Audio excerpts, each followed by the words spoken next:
Ho, Mario! CEDM, Subdivision Project Briefing, Part 1, The Surface. Hello. Well, in this video, I'm going to go through Part 1 of the overall project for the Civil Engineering, Detailing and Modelling Subdivision. So it's a project that goes right throughout the whole course. There's 5 parts in 15 weeks. The first part is the surface, but one must always remember that it's the project as a whole. So while the surface is part of the whole, there are bits of the surface that will impact further down the track. So you must look at the whole project, not just the little piece of the surface.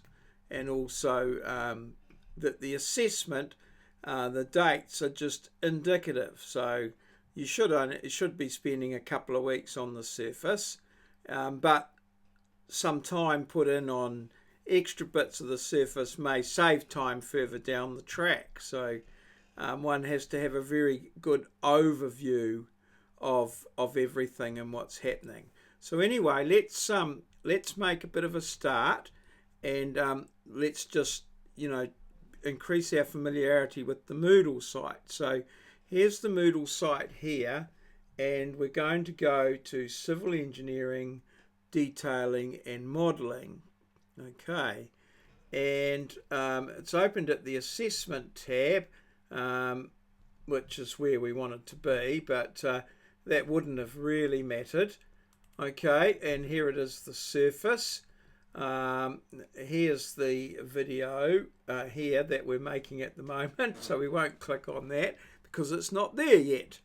You'll notice up here that I've got the course diary and some videos regarding the introduction and a briefing for that. Now, the course diary obviously has to be started at day 1, but you can see it's not, it's assessment, if you look here at the assessment thing here, is down in here. So the surface here is worth 15%. And then there's a diary which goes right throughout the whole course. So I've put that in there. There's a bit of a video on it. Most of you will be familiar with my diaries and what I want, and I will go through a little bit about the diary there. I've done a little update based on diaries that I received last semester, and some of you will be familiar with that. So yeah, we can talk about that, but the diary needs to be filled out. Just note that typically in my other courses the diary has been worth 5%, but in this course it's worth 4%. Just a small adjustments with the overall assessment weightings. So the surface, so here's the that's the video there that we're making now, and here's the actual this is the part of it there, and it's a little page. So we come into here, and here's this is the document that in the handout that I'll hand out to you. So this is, as I said, it's the surface. It's just one of 5 parts, but it's a very important part because it can, if you need to think very carefully about it, because it can have some impacts further down the track. Now, so it's due on Monday, the 7th of August at this time here. I say due; these are just milestones. They're not set in concrete. That's just the, just the suggested time for it, and hopefully you'll get the feel for this. So these are not hard and fast assignment dates. They're just what you should be aiming for to get this finished. And the only real assessment is at the end. So these plans can be changed at any time. And because we're using modelling software and we're using AutoCAD and things like that, it's quite simple to change and amend and fix things, obviously based on what we find out further down the track. Through the experience of doing this, you'll learn all sorts of things that would mean that what you're going to do in the next couple of weeks, you would probably do a lot differently based on the 14 previous weeks' experience. So we do have the opportunity to tidy up a few things. It may well be a compromise, but there's no hard and fast things. So it's what you produce at the end is what you will be assessed on. So now is just these are just little guidelines. So I can do marking on them for you as you go along, just as a bit of a guideline, and then you can adjust and improve and what have you. So, but you do need to communicate and get things working pretty good with me. I think that what I want to do is that I'm the sort of program. I'm the boss really of our design office, and you're all reporting to me. So you go away and do your various little things, and because each person will be designing their own surface, each one will be different. So it'll be like a different job, and each person will have a different layout. So it'll mean each person will have a different job. So, and I will be sort of liaising and getting those out. The idea is that we need to get these jobs out to the client, obviously at the last day before the exams. So we need to get things, that's when everything needs to be finished and spot on and A-OK and ready for so we say submission or issue to the client so that they can go ahead and build their subdivision. Remember that these subdivisions, the clients have probably spent millions of dollars for the plans. They're going to spend for a 30-lot subdivision somewhere between $1 and $2 million of construction costs. So they've, without ever selling a section, they've probably got $3 or $4 million invested in these projects. $3 or $4 million at sort of interest rates of 6% or 10% or something like that. It means that every day you delay is hundreds and thousands of dollars. So you need you need to be on the ball with this thing.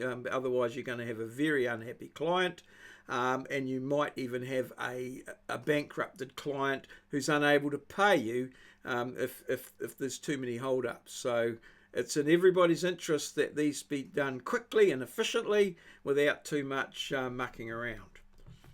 But, that's the reality of life. So the learning outcomes here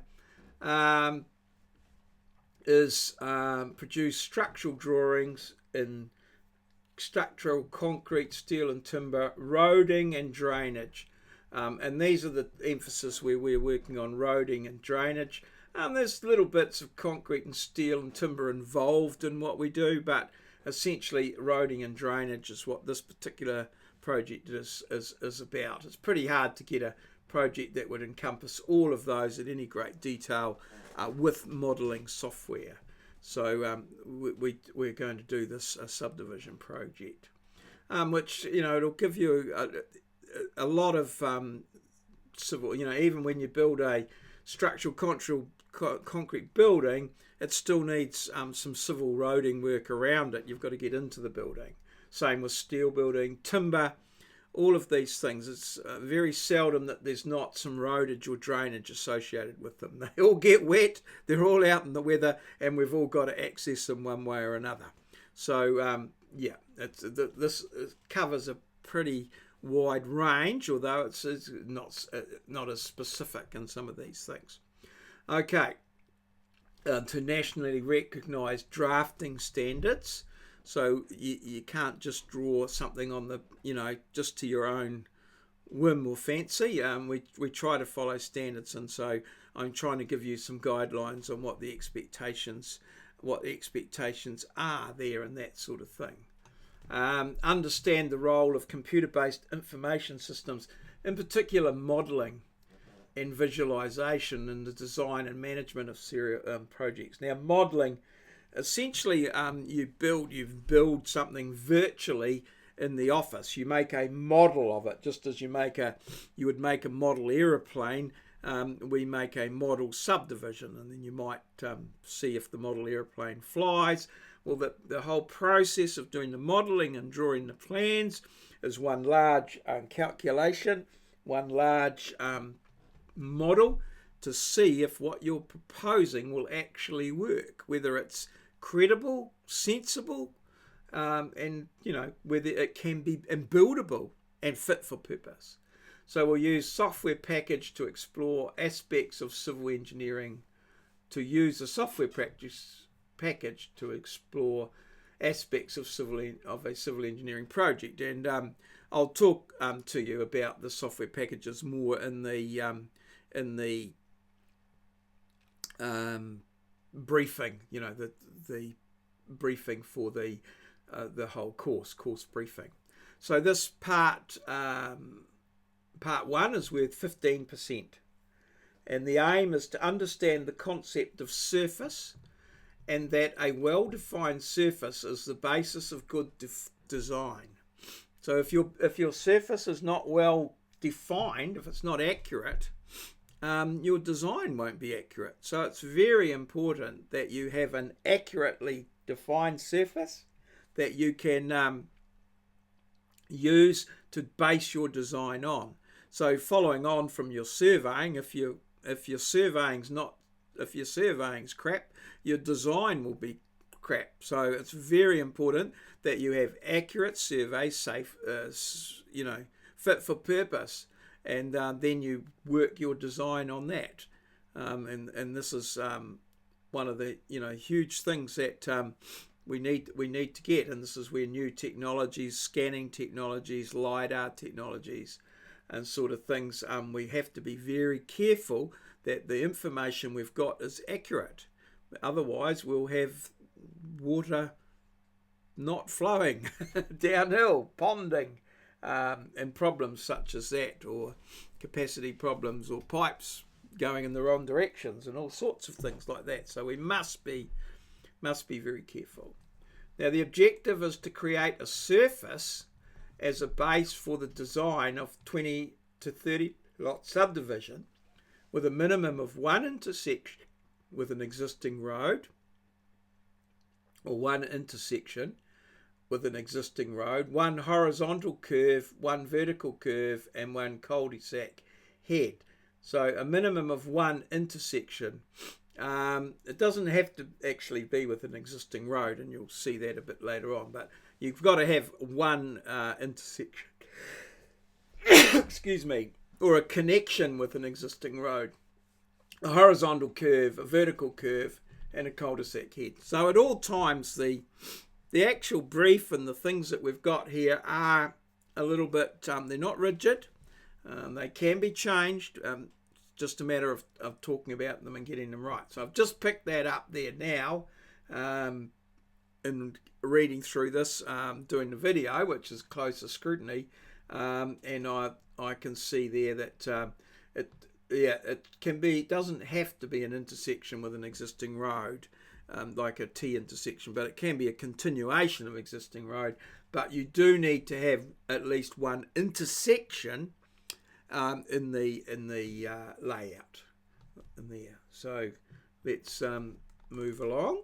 Okay, so your task, and it might seem quite simple just to create a surface, but you need to think very carefully about this. And I've gone through an example myself up to a certain point, and I hope to continue on with that in the course of this year. Hopefully I will get to the end before you guys do, and you'll see what I mean about that a bit later on. So your task is to create a surface as a base for the design. So this is the chance to create the perfect surface the absolute U-Butte surface that's going to make your job very easy. And but it's not as easy as it seems, as I have found out myself in trying to do this particular task myself over the last 2 or 3 years. So create a surface as a base for the design of a 20 to 30 lot subdivision with a minimum of one intersection with an existing road, or one intersection and existing road. I think we could just probably cut out the width there and put a comma in, and a horizontal curve, a vertical curve, and a cul-de-sac head. So, and you'll see from my example what I'm sort of getting at there. Present the surface in the form of a plan similar to the existing site plan in the example plan set available on the course Moodle site. I don't know if it's actually, I think it might be called other things, but we'll see what plan it is. And the plan will include the clearly defined boundaries of the site, existing features, curb and channel, manholes, etc., contours and spot heights.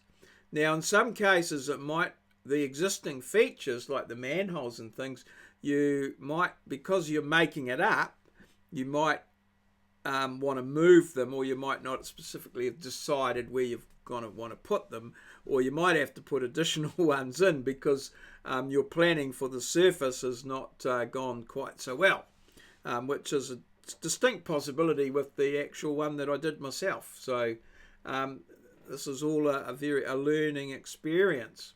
The plan will include the clearly defined boundaries of the site, existing features, curb, channel, manholes, etc., contours and spot heights. The output should be in a PDF format and include a CAD drawing with a title block. So your output, we can talk about that, and we need to discuss that as a sort of what I need to be able to market as your boss, if you like. Well, let's call it the boss there. I like that. And the output should be in a PDF format and include a CAD drawing. Now, this plan is a milestone event in the course of the overall project. The plan may be changed in the course of the project. You might totally disregard it and decide to do something else. Obviously, that's going to take up a lot of your time, and it'll be a huge decision. But, you may go down that track. So, we need to work on these things. And the assessment, a CAD plan in PDF format will need to be presented for evaluation. So, that sort of the plan comes out of it. So here's the marking schedule here.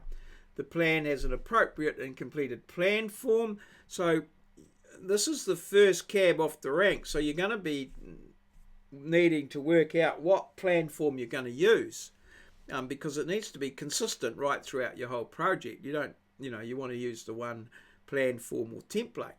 The contours and spot heights are clearly labelled and easy interpreted.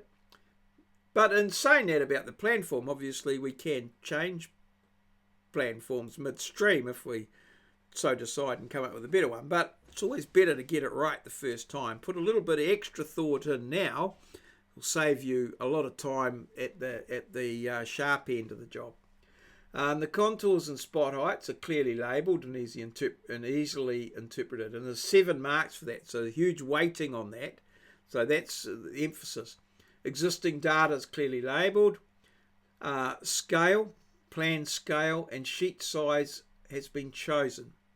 And this is a lot of students fall down in this area of scale and their understanding of scale. It's critical that you get it right. The plan has a north point. Well, there's money for nothing. Just put a north point on it. Typically, the north point will be pointing up the page and is usually shown on the right-hand side up the page. Coordinate and level datums are shown on the plan. Very important. You can tell that someone's a surveyor around here. There's quite a strong emphasis on a lot of survey stuff around here, but these are important, and as a surveyor who's both given this information and had to use the information that people have put on these plans, I know how important it is, and it makes the job go smoothly saves money and time. The total area is shown on the plan. Okay, and the key data and information is clear and easily interpreted. You want to be looking at having the same font all the way through, the same font sizes, nice, clear, good sizes that are readable. The minimum height of any lettering in the production plan at production scale would be 2 millimeters. Anything below 2 millimeters tends to clog up with printing, and is particularly if it's reduced, is very hard to read. And the plan has been checked, and there are no obvious errors on the plan. So you need to have evidence of these checking things. So that's pretty much it for the assignment as such. Here's the example here. Let's have a look at the project plans here, and here they are here. So these are a set of plans. I'll just put them there like that. So these are a set of plans that I've gone so far with the project and I've produced. So this is the existing topography and services, and you'll see in here I've got the layout as well. I've put that in there. Obviously the layout, well, you do need to do the layout right at the start, as you'll find out from by following through my series of videos. So the layout is quite important, but this is the information here. So I've got my layout, got my contours. This is the existing street here, so I've got some contours working on that. Existing data, stormwater, water, and the sanitary sewer, all there. So that, I mean, that you might not be able to get that sorted right from the start. Street name of the existing street, and you can see from my layout here that I've got the existing street and I've just continued it on, and then I've got an intersection in here going through to here, and an intersection here through to a cul-de-sac, and I've got a bit of a curve in here. Okay, so following my layout there, that's sort of suitable. So you can see what I was getting on about the intersection is not with the existing road. Nothing to say that you can't have an intersection with an existing road, but yeah, this here is by far the simplest and easiest way to go. So now let's just look at the next plan. This is just a survey plan. So this is the cadastral data. So I've shown that on a separate plan, just showing some existing boundaries, and then just 3 marks that would be enough to do some surveying around there and set out all the information from the coordinates and things that we're going to provide. So this is the type of, these are sort of your plans that you're going to play. So here's my layout here. I've got 41 sections plus the road, which is also becomes a lot, 42. It's got an area as well, so everyone's got an area, and the total area of the lots plus the road should add up to the total area there, 3.3633 hectares. Land is very expensive. They're not making any more of it, so we must account for every little bit that we've got. Also on here, this tends to be the sort of like a land use plan, in terms of this is where all the planning. So these are your setbacks, your building setbacks. This is your shape factor circle, your lot number in your area, going in here, street name here, also the type of curb and channel that you're going to use, and your typical cross section. And I suggest for this project, by far the best and easiest way for you is to have the same typical cross section for every road. And if you don't do that, what you'll find is that you're going to have some interesting problems getting the the different cross sections to join together at the intersections. But keep them all the same, and you'll save yourself a lot of anguish and time and what have you. I mean, this is your first go at it, so these are just little tips to keep it simple. All right, you don't want to. Now this here is like the preliminary earthworks. So this is in the next in the next little bit, I think, in the earthworks section. So what we do is we just going to pretend a couple of little things. It's just a little exercise on volumes and things like that. So first of all, what we've got to do is we need we've got some unsuitable material, a bit of swampy organic material needs to be removed. So that's going to be dug out, and well, it has been dug out, and it's been removed. So there's a large hole there, and so we're going to move. We're going to obviously fill that up with some other material back to what the original surface was, probably, or near as. So that's going to be done right before the job starts, and then we'll have our surface that we determined. So that's going to be there. So we've got some unsuitable, and then we've got a stockpile of material that has to be removed as well. So you have to make up these excavations and the stockpile there, and then work out the volumes and put them on there, and then that gives you your preliminary earthworks, I've called that. So that's what you've go in. So that's where they remove all the vegetation, strip the topsoil, preliminary earthworks type thing, strip all the topsoil, and then get into the earthworks proper, get them all sorted, respread the topsoil and what have you, and then we have a surface that's got all the roads and that there, and then on that surface we do our drainage, which is our stormwater, sanitary sewer and water. In this project, we're going to be reticulating all of the water, the sanitary sewer and the stormwater and all that will be reticulated. We won't be worried too much about detention and water gardens and that sort of thing. That can come later once we've got a good understanding of how we're going to do this. Okay, so we're keeping it simple. Okay, let's not get too complicated. All right, now next up is the roading details. So that's sort of stage 3. The roading details, it gives the chainage of the roads, the easterning and northing of these points and their levels and bearings between them and what have you, so that the road can be, there's all the coordinates there that people need for setting out the roads. And remembering that we've got that survey data in there, so it should be pretty easy to set out the roads. Now just remember this, that everything on roading is based on the centre line. So the centre lines are very important. Okay, you need to work with the centre lines. So you sort out the centre lines, then you get your typical cross section and you run it down each centre line.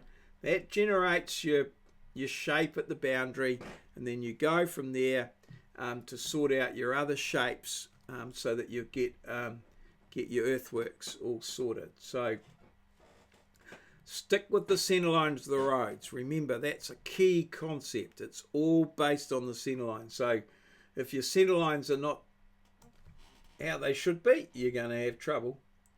All right, so then next we've got the long sections down the centre lines, which give us the shape of the road.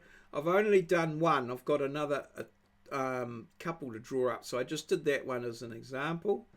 Cross sections across the road, and that's as far as I've got. And that should get me to the point where I've got a surface on which I can do my drainage.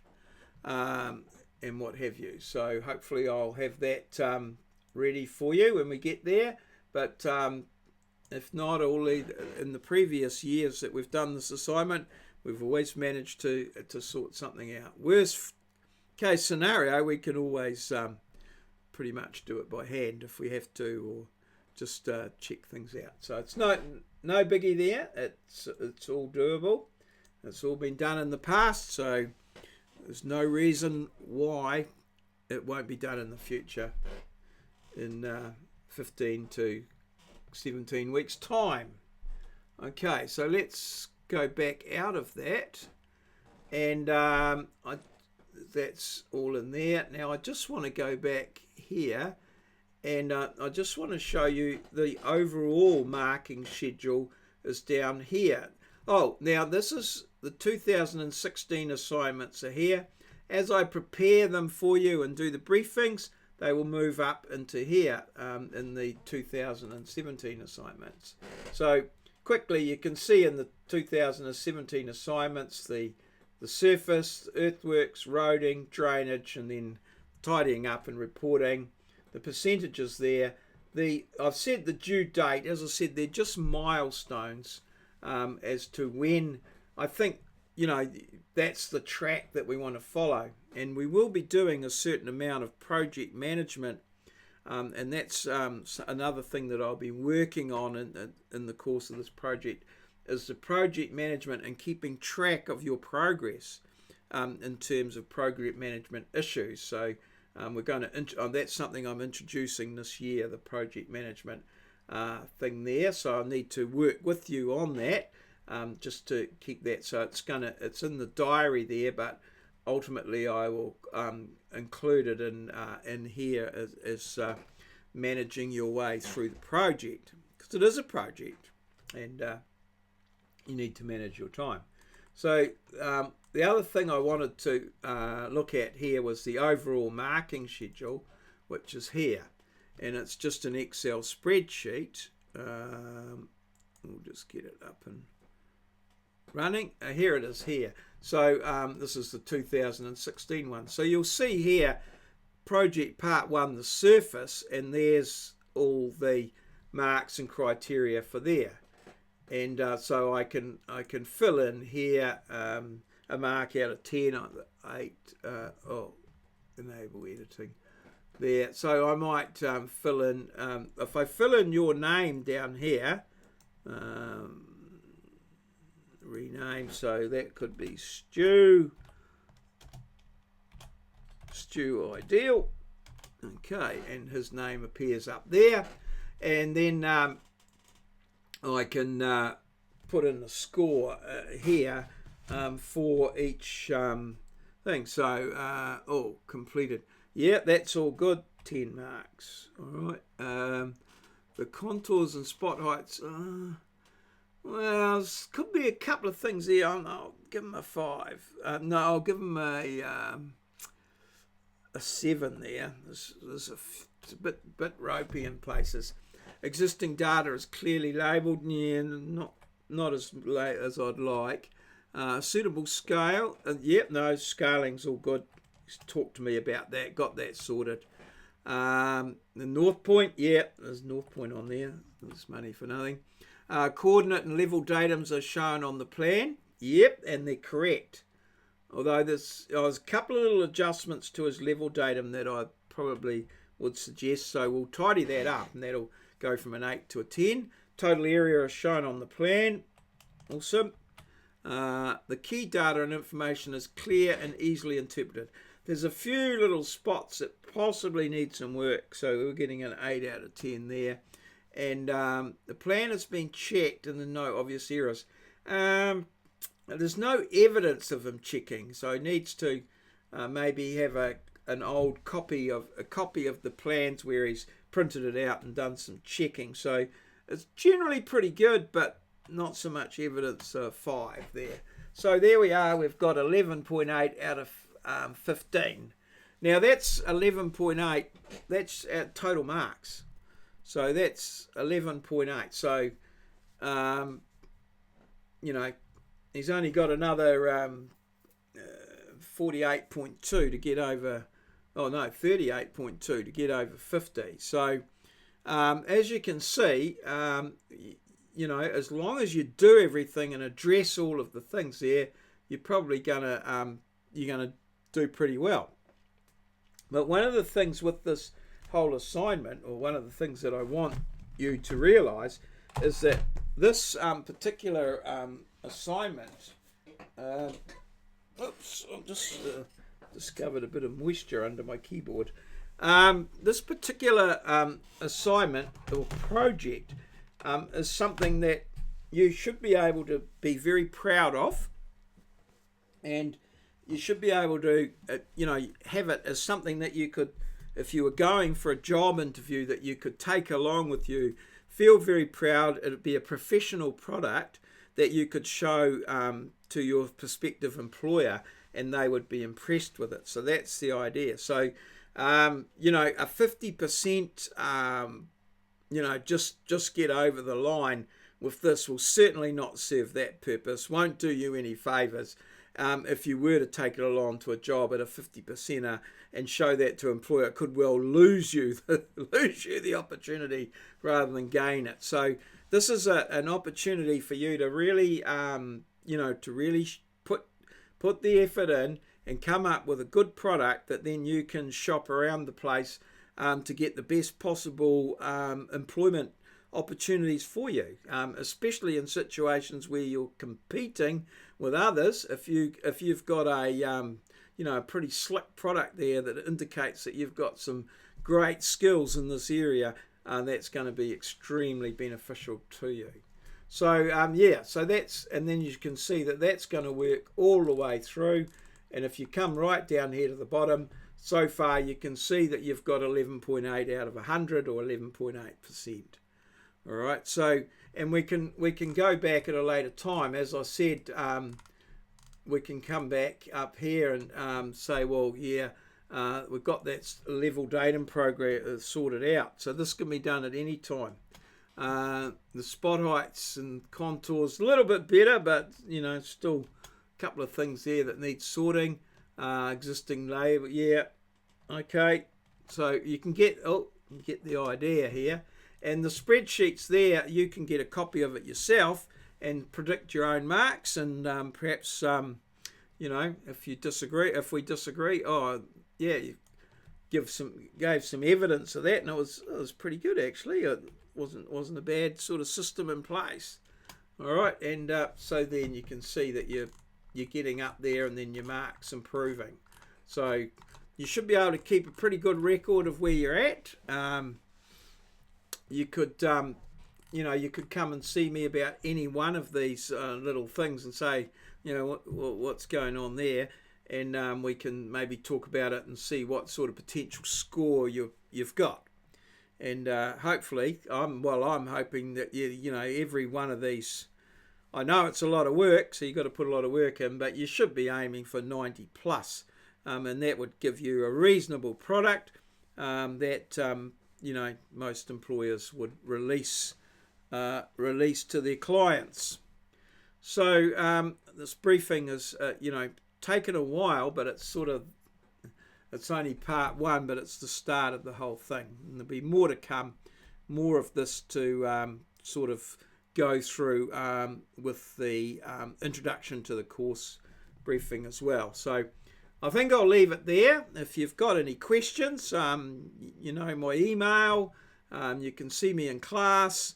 There's any number of ways that we can sort these things out. So yeah, looking forward to working with you on this project, and yeah, hopefully you'll have something that you're at the end that you're proud of, and rightfully so. Cheers. See you.